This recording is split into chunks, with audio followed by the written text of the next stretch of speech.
Siman Chaf Alef, I'm just doing a review of what we did before the holidays. 391.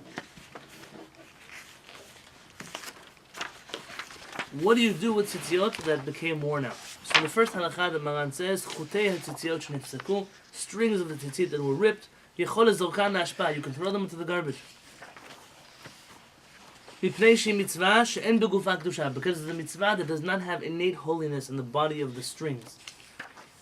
Aval kol zman she'em kvuim b'talit, but so long as the tzitziot are attached to the talit, asur lishtamesh behem, you're not allowed to use them. Kagon nikshol behem shum davar v'chayoteh b'zeh, you can't tie anything to it mishum bezuya mitzvah, because you don't want to disrespect the mitzvah.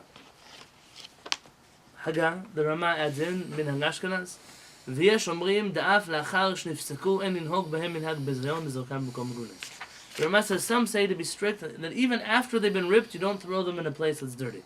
Rather, they're in a middle ground. They don't need to be buried, but they also shouldn't be thrown away. Some even have a custom to throw them in the gniza. Somebody who's careful about respecting mitzvot will receive an extra blessing. According to Maran, if the tzitzit rips from the talit, what do you do with it? Don't be afraid. Discard. Throw it away. Yeah, throw it away. Yeah. Unless it's attached to the talit. A kosher talit. Meaning it's still in use. You can't use the strings while they're still in use for the mitzvah. We're talking only in a situation where you've finished using this for the mitzvah. The Rama says no, some of us are strict. It doesn't need to be buried, it also shouldn't be thrown away in the garbage. And some are even strict to bury them. Okay, this is the first halakha that we did together. Sfaradim and Ashkenazim, that's the divide down the middle. Bet. The Rama says, Maran says on page 394, Talitot shel mitzvah. Talitot, they use them for a mitzvah. Why does he say talitot of a mitzvah? What other talitot are there? Oh, there's the big one. What does talit mean in Hebrew? Oh, it means not the kalit hatan. Say better. What is talit? Perush talit. What does it mean? Begin. Clothing. Yes, clothing. Any clothing is called a talit in original Hebrew. And therefore, even though today we use talit to refer to this specific kind of mitzvah, but talit really just means clothing. Oh, clothing, huh?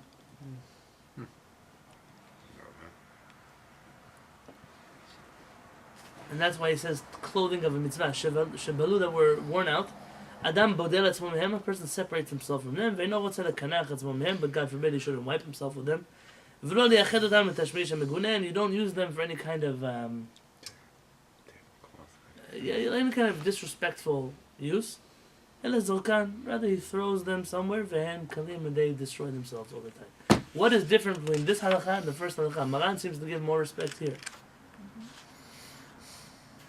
It's talking about talit, not tzitzit.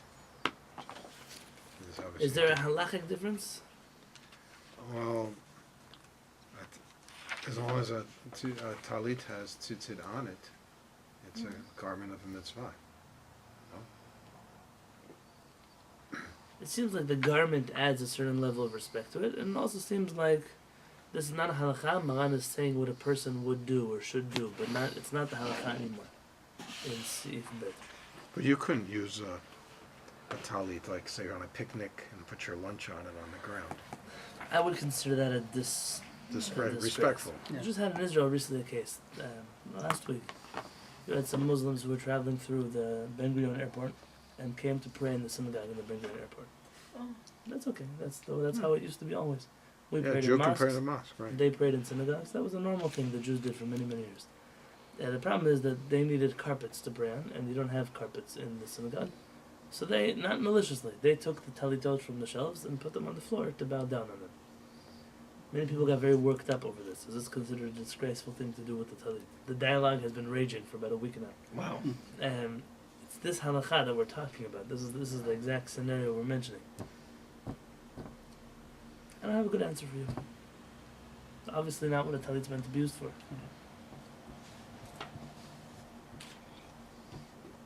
It seems like forever rabbis been telling, bar mitzvah kids, like, oh, your tzitzit's touching the ground, and you're putting them on.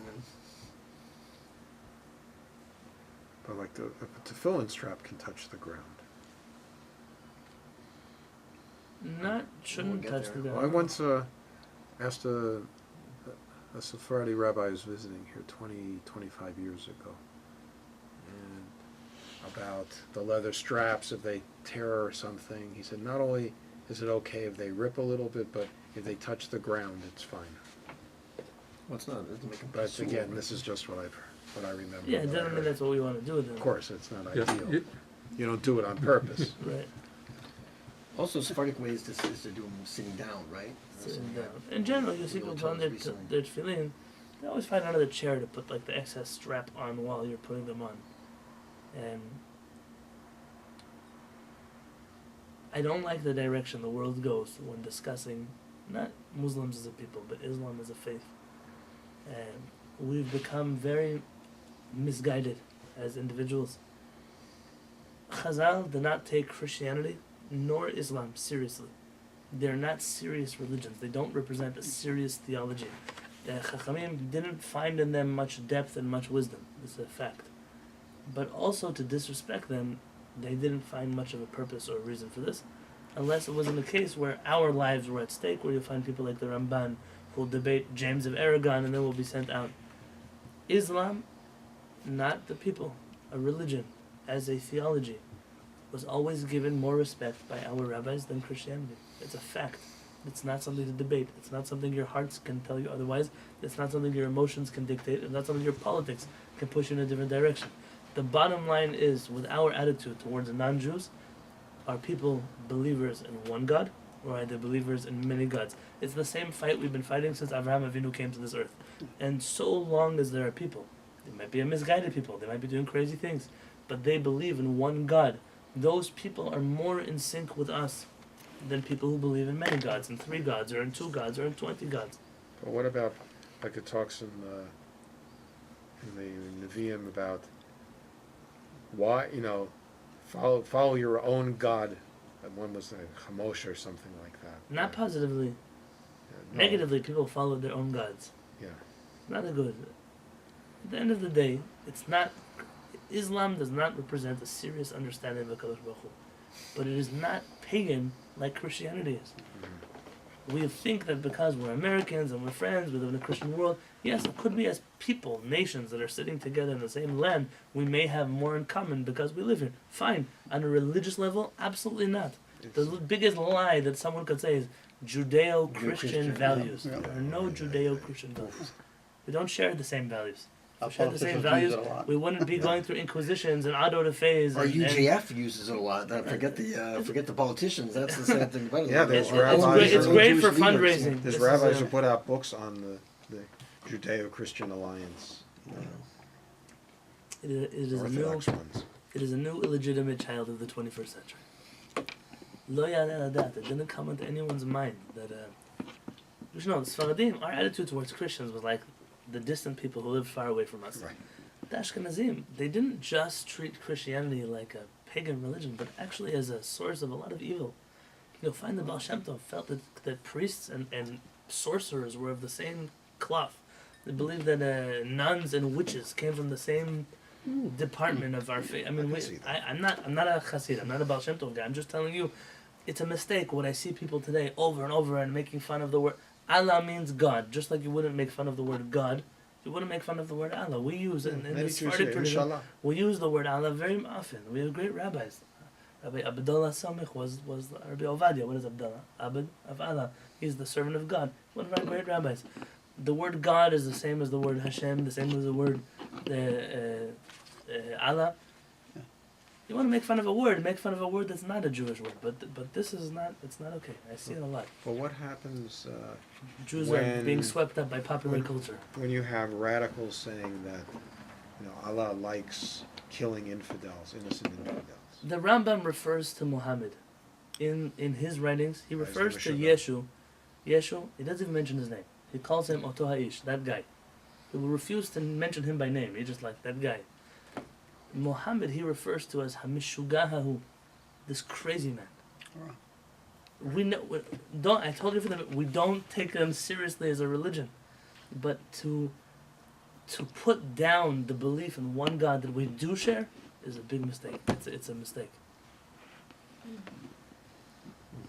agree. enough said. I don't get swept up by popular culture. That's all it is. This year is a travesty. And if you want just to know, I can tell you as a Jew who walks around in semi-Muslim garb for the high holiday season, the attitude that I've received on the street of University City, which is a cultured, civilized neighborhood for the most part, this year is worse than any other year that I ever remember walking around as a Jew. And if you think it has nothing to do with what's going on in this country right now at this moment, you are gravely mistaken. We are just, we're not friends, but we're also a minority. And allowing anyone to vilify any minority allows the gate to be open to vilify ourselves. We don't need to help anybody. Enough people want to hate us and kill us already. We don't have to help them make that okay. That's something that doesn't come out of a love for them, but out of a love for ourselves. Understand? On page 397, Maran shows the next halakha. Mutar likanes b'tzitzit. It is permitted to enter with your tzitzit levet hakizeh, into the bathroom. You don't have to take off your tzitzit when you go to the bathroom. Well, Talit katan.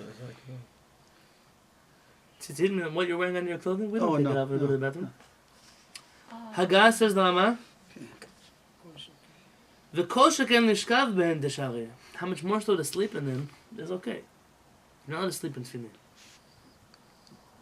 But tzitzit, yes. V'yesh shekatvu. Some have the custom that they wrote. Shenagu shelo lishkav b'talit sheyesh bo tzitzit. That they didn't sleep in a talit that had tzitzit, meaning kosher tzitzit.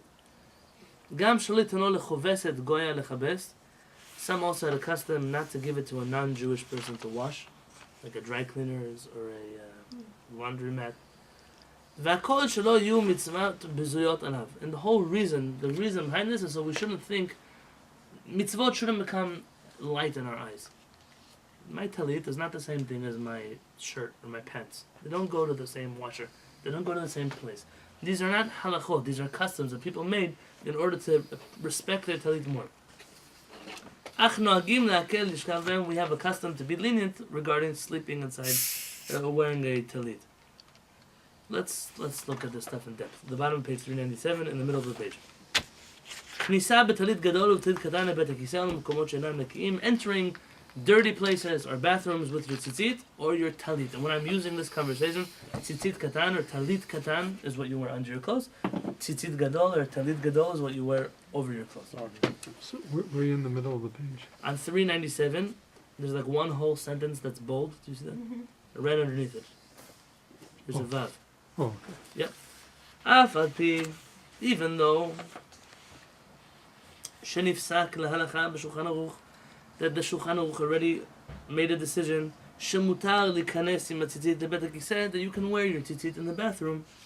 Mikol makom, in any case, dat rabim me'acharonim.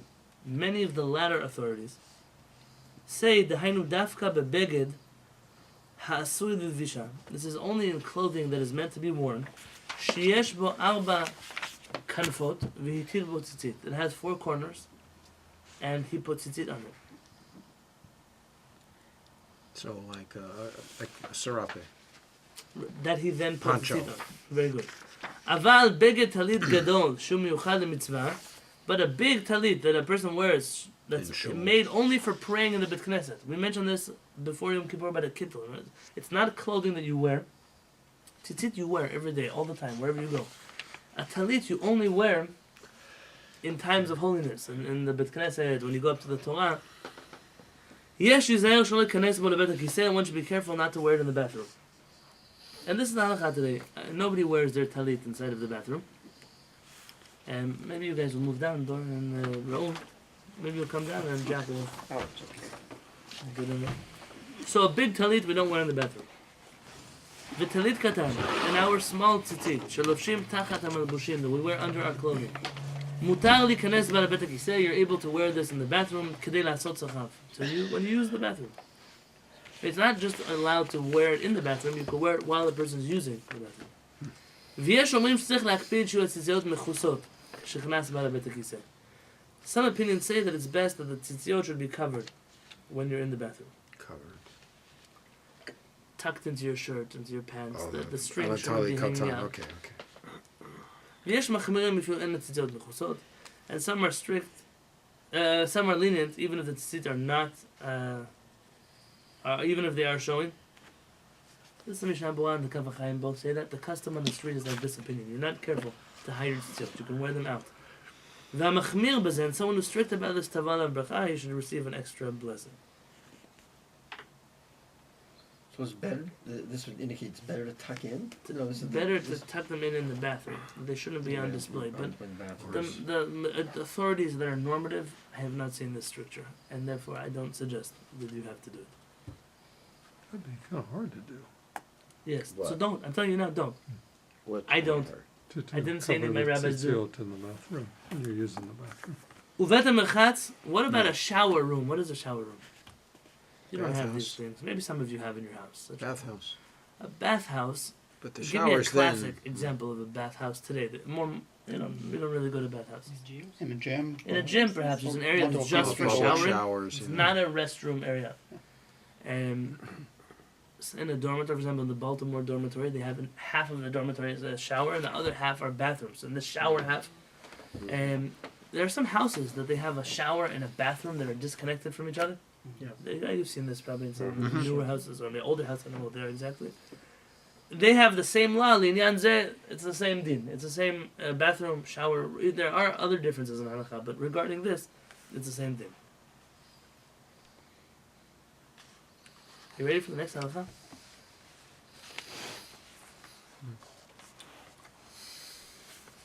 Okay. Yesh matirim. There are some who are permissible. They permit לעשות צרכיו קטנים בשעה שלבוש בטלית גדול. That while the person's wearing their talit, they're able to use the restroom. What does it mean? צרכיו קטנים. There are two ways to use the bathroom. Forgive the קטנים, small, urinating, and גדולים, more than just urinating. One is allowed to do קטנים inside of his talit that he wears in the synagogue. There are those who are lenient about this. ואפילו כשנכנס לבית הכיסא, even if it means entering the bathroom wearing your talit. So long as one is only going there to do ktanim, it's okay. Why is it like that? You know, it doesn't, I've always wondered about this. It doesn't make a lot of sense. Explain. Because it gets in the way of your urination or as they say, more. I think you're also thinking of the talitot we wear today, and not like Yeah. the poncho that you wear as clothing. There is a difference in halakha between ktanim and gedolim.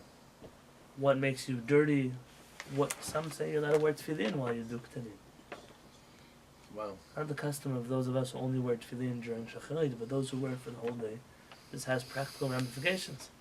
Would you wash your hands?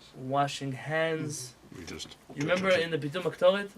Oh, we could also bring urine into the Beit HaMikdash, but the reason we don't is because out of respect for the Beit HaMikdash. Why would you bring the? Because urine is something that is used in many cultures as something more than just something you flush It's a down the toilet. solvent. It breaks down some of the spices. It's not considered halachically as dirty, which is perhaps not our social norm today. Yeah. But you have to understand where the poskim. This is where they're coming from this place. ויש מחמירים בזה, כל שנכנס לבית הכיסא. Some are strict that any time you're going into the bathroom, you can't wear a talit. מפני שעצם הכניסה לבית הכיסא, because just entering the bathroom, כשהוא לבוש בטלית גדול, and when he's wearing his talit, אינה ראויה. It doesn't make sense. It's not proper to go into the bathroom with your talit. אפילו אינו עושה צרכיו כלל, even if you're not going to the bathroom. Like going in just to wash your hands. You're going just to wash your hands, or you're going to go wash the Kohanim's hands, or you can't go with the talit. וכן המנהג להחמיר בזה, and that's the custom on the street, is to be strict about this. Let's look down in the notes in the Rashi script, where it says in the right column on 399, it says Lamed Gimel in Rashi script, the second bold parenthesis. Ayen b'shelot v'tshuvot ginat vardim. Look in the questions and answers of the ginat vardim. Shekatav, he writes the following: Bizmanenu, nowadays, ze. אנו רואים שכל ישראל נהגו סלסול ומעלה יתרה בטלית. That people treat their talitot much differently than in the previous generations. They give it a lot more respect than previous generations. שמייחדים למצוות ציצית. It's not clothing they wear all day long, but it's specifically for the mitzvah of ציצית.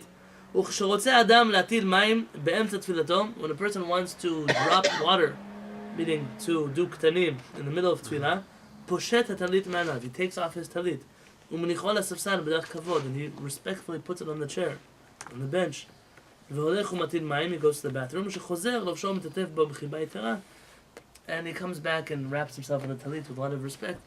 This Ginat Varadim is saying this is what the Jewish people do today. The Jewish people treat their talit. It could be that in our past, a talit was not such a ritual object. It was something you wore all day long. Being that today that's not the case, we give it the respect of something that we don't wear all day long, but something we only use for mitzvot. And mitzvot, we don't do them in the bathroom. This is the proper thing. Buy your small tzitzit, you can wear them, and they can be shown in the bathroom. Don't be strict like that opinion. Buy a talit, even though those who are lenient, the proper thing is not to wear your talit in the bathroom, regardless of for which reason you're going inside. So many shows have bathrooms where they have coat hangers just before the bathroom, instead of taking it off in show. Yes. What do you think? Are they equivalent, or are they? Yeah, I don't know if there's a difference in putting it on the chair and putting it out there. You have to be smart. Some places they have those coat hangers and they're outside, and they're not as clean. Your talit gets dusty, it Right, can and get they're dirty. very close to the bathroom. The closest to the bathroom doesn't worry me so much. Doesn't. That doesn't worry me so much. What worries me is Yeah, what's just take better, whatever is more respectful to your talit in terms of cleanliness. That's what. Like for example, I don't recommend. I see some people they put their talit over this banister. If you just take, no, I'll tell you why. Not because it's a bad thing. Just take your finger and go like this. Oh yeah, that's pretty And you will very easily become, for my family, you know, it happens. It adds some color to you. It's not a good thing to put your talit in a place like that. Put it on the chair. Leave it inside. There's no reason to get it dirty. Yeah. You know, there's some people whose talitot, you can tell what they've been eating in the last 10 years. The corner has a little bit of chocolate cake. That one has a bit of kugel. There's like an oil stain from the chamin. It's like, your talit is not. It's That's not your another towel. reason to use your own talit. Very good. Oh. Let's go to tell. ומותר להיכנס כשהוא לבוש בטלית גדול. A person is allowed to enter with his talit לחדר אמבטיה, into a bath house, room, a shower room. אמבטיה is a bathtub. שאין שם בית כיסא, that doesn't have a bed כיסא, that doesn't have a bathroom. So if it's a bath, literally a bathroom, not a restroom, but a bathroom that's just a bath, a bathtub in the room, a person can go in there with his talit. This would probably be the same halakha regarding a mikvah, for example. But the thing is that there's naked people in there. Okay, that- so let's minus the naked people. It's your bath, it's your bathtub. Private, but you said bathhouse, and bathhouse has. You're correct. Yeah. I don't know that the naked people would stop a talit from being there. They're not naked if they're wearing a talit. Well, the thing is that if you're going to a bathhouse to bathe, you're Yeah. going to disrobe. Yes, So raises most other people questions. do that before they put the water. An important halakha you should know. You're bringing this up already. Mikveh, that house. I know I'm on camera. I don't care. You have an epidemic facing the Jewish people of a group of people called mikveh ladies. Oh, yeah. Yeah, mikveh ladies are either the easiest way to get into Gan Eden, because they have very righteous mikveh ladies who really help people fulfill the mitzvah and make them want to come back. You also have mikveh ladies who have a direct one-way ticket to Gehenna, because they make sure that nobody ever wants to come back to the mikveh again. I'm speaking in all seriousness. Why is there a lady in the mikveh? What's her purpose there? To make sure that a person's hair goes under the water. Zehu. Shulchan Aruch mentions a person has to be under the water all at the same time. The hair has to be immersed also. How do we make sure that a person's hair is under the water all at the same time? By having somebody else outside who watches. Her husband can't be there for obvious reasons. So the mikveh lady, that's her job. It comes out, just there might be a second reason, more according to Kabbalah, and that is that the first person you see when you come out of the mikveh should be a righteous person. A person comes out of the mikveh and they bump into some mafia boss or some gangster or a pig or some, they should go back again, according to the Mekubalim. Yeah, it's important that the first thing that a person sees should be a kosher one. That's why, so mikveh lady has a double purpose. Not mentioned in halakha, but it's such a thing. I don't believe the Rambam, if I remember correctly, I don't believe the Rambam even mentions a mikveh lady at all. This is a Shulchan Aruch thing, but I don't hold me to it. It's been a while. But today in mikvahs they have, they do your or undo your Oh, nails. So the and mikveh lady today check for has his appointed hair herself and as, the contact as lenses the chief rabbi of ritual immersions. She now knows how much of nails need to be cut, nail polish being removed, how much the hair has to be trimmed, and the do inspections. Like, Ribbono Shel Olam, you know what happens in the mikveh. I wouldn't blame a lady for not going again. Yeah. It's not her job. The people who I send, either I send them to a mikveh that I know, or I send them telling the mikveh lady it's none of your business. That's the answer. My rabbi said it's none of your business. Oh, what did you? My rabbi said it's none of your business. My rabbi, over. I even wrote a letter recently, and it's for somebody in New Jersey who had this problem, and it was so helpful. They asked me to write it a generic letter that they could present to other mikvahs in different places, and now we have Baruch Hashem, a number of people who use our letter in different mikvahs. I'm sure one day I'm going to have to use the mikvah in New York, and they're not going to let me in because I wrote the letter. I'm sure it's something that happened like this, right? But it's important to know, she has no business being posek halachot. There's a reason, there's a rabbi in the community, and the rabbi's job is to answer halakhic questions, not the mikvah lady's job. And a good mikvah lady, and I've met many, many such righteous people, they have the phone number of the rabbi who they call when they have questions. That's what she shouldn't pretend to know. It's not the place. Especially since the only purpose that she's there is to see the hair goes inside of the water. Yeah, one item only. If a person has a shaved head, does she need a mikveh lady? No. If a person wears her hair in a net, she doesn't need a mikveh lady. If a person can make sure that all her hair is in the water, but I don't know, she flips upside down and looks up to the water, she doesn't need anybody inside of the mikveh. Period. This is the bottom line. Why am I mentioning this to you? There are some people who have a hard time with mikvehs or mikvaot and going in, but we had a situation in Yerushalayim where there was a lady who didn't want to go to the mikveh before she got married because of this, and her husband, who was a little more observant, wanted her to go to the mikveh before they got married. What should she do? Go Well, in the I ocean. should. Beach. Go in the ocean. And going in the ocean is a problem. Yeah. The poskim say one should not use the ocean as a mikveh. Why? Danger? Because it's shrimp. Very interesting. There are some poskim that mention danger, but it's not the reason given. Beachcombers. That's Sand. I'll tell you my story about the mikveh. I once decided I don't like the whole mikveh thing and Oh, you- man standing around. If So someone showed I up went on to the the beach, ocean. hi there. And Yeah. I told my friend, let's go together at like 4:30 in the morning. We're gonna go when nobody's at the beach. And we come out of the water, and Baruch Hashem, there was some congregant who was going for her morning jog on the beach, and oh, Rabbi, so good to see you. That's like, I came all the way here. Surprise! 4 o'clock in the morning. Thank God I was dressed, but in a matter of the reason Chazal say, because a person can't be careful to do a proper tefillah, because to do a proper tefillah, and there's always a worry that someone might show up, someone might come. It's private, it's public property. It's very difficult to do a kosher tefillah at a public water source. You don't have this problem in the north of Israel. Why? You have a lot of places in mikveh. They're just Stream, quiet. yeah. No, very good. Stream, very good. There's Well- not a beach though. I'm talking about a beach. Yeah. I did a mikveh in a high mountain lake a few years back, climbed way up, and sure enough, there were Somebody. someone was hiking along. So I just stayed in the water till they left. We had an Like, old hello. city. We had an old city in Yerushalayim. There's some Mekubalim who they do something called tikkun hashelig.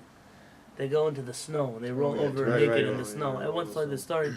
Basically, they were up in the Hermon and they rolled into the fence. The IDF has fences that are on sensors. You know, they can't patrol the whole area. Not electric. They just they like hum. You know, there's a break in at this point. A terrorist is coming over from the north. And so this whole unit in the army shows up and finds like 30 rabbis naked in the snow, rolling around. And An it intrusion. wasn't a good idea. I just say, Chilul Hashem, they didn't solve this problem. Regarding the mikvah, so what do? Our parents suggested the following.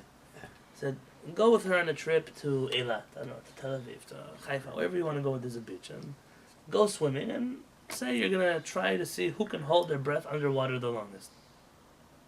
And whoever can hold their breath underwater the longest, they win. Let her win. And she did a mikveh. She was underwater. Oh, what about the bathing suit? So somebody knows halachot, knows that the bathing suit is not a chatzitza. If a woman is uncomfortable going to the mikveh, Yeah. undressed, she can go in a bathing suit. They get very She can go wearing her Strict about it clothing. now. What about lotion and fingernails? Like, All of these things are when a Bat Yisrael Dosha, holy days, I want to go and I want to fulfill all the opinions. And you're talking about a person who is very uncomfortable. Clothing that allows water. If they come out of the mikveh and they're wet, their whole body is wet, this counts as a kosher mikveh immersion. Water reached the body. What about a hair stuck on the leg kind of thing? Is a myth. All the poskim, they fight about these things and about the details. I'm telling you here a rule. If the water came to the body, this is all that matters. Are there people who disagree? Yes, because they don't know how to read Shulchan Aruch. That's why they disagree. It's the Kehillat. Do we suggest this is how people do it? No, we don't suggest that's what people do it. It's not how Jewish people have been going to the mikveh for years. But in a situation where a person is choosing between not going to the mikveh or going like this, you have to know how to tell a person to go to the mikveh in the most lenient way possible. Mishuel. Yeah, you have to know. It's very good. Who's asking the question? This is a person doesn't want to take off her nail polish. You have to know who you're dealing with. A person who's there in a certain place. You can't say, "Don't come to the mikveh." What great good did you do? This neighborhood has a problem. We don't have a mikveh here.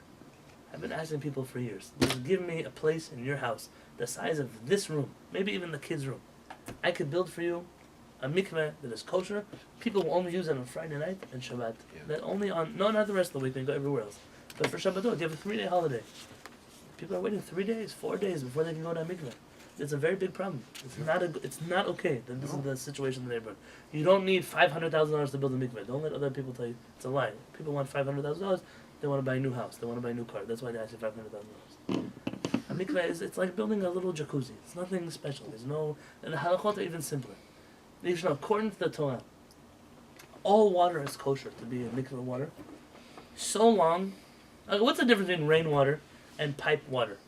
One comes from a natural source. What is the Torah definition of a natural source? It originally came from the sky. It can be water from underground. You can't put the water in a truck and carry it, because it can't be in a vessel. You can't put it in a pipe. Why? Because a pipe is considered a vessel. That's why we wait for the rain, and we have special tubes that are not really tubes. And what happens if you live in a place where there's not enough rainwater? You just can't. 3 years you have a mikveh that doesn't have water. People are not going to the mikveh. Am Yisrael is going to wipe out soon. What do you do? What do you think they did in the middle of the desert in Morocco? They waited for the rain. Halakha, the Torah halakha, not rabbinic strict. Torah halakha is water that are called zochalin.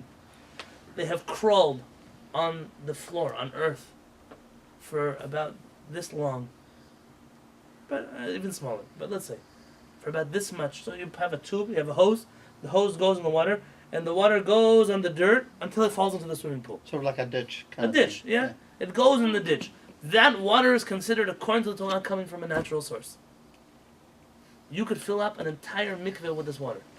No rain, no snow, just water that came from a well, and you pour it on the floor, out of your bucket until it falls into the pool. You could easily, if you had a person who was a good engineer, reprogram the pipes in your pool to do such a thing. That instead of coming straight into the pool, it has a area of cement or some kind of dirt that it goes on before it goes into the pool. It's not so difficult. This mikveh is considered, the Chazon Ish says, of course we would like to fulfill all the opinions, only rainwater, only snow. He said, but you have a choice. Either people are not going to use a mikveh because they can't, and they might fall and do an avirah, or at least you let them do a mikveh that according to the Torah is kosher. Wow. What's your choice? The Chazon Ish says somebody who's strict in this matter is responsible for all the avirot that other people do. Well, It's you a have- mistake. It's a mistake. I'm telling you over and over. It's a Yeah. mistake. You have all those art scroll stories of all the sacrifices that women made for not going to mikveh for months because they couldn't find the right kind of mikveh. And stuff. Somebody I once couldn't- told Hava Peretz a story. He said when he was in Russia, couldn't believe it. he used to go to the mikveh on Erev Yom Kippur in the snow.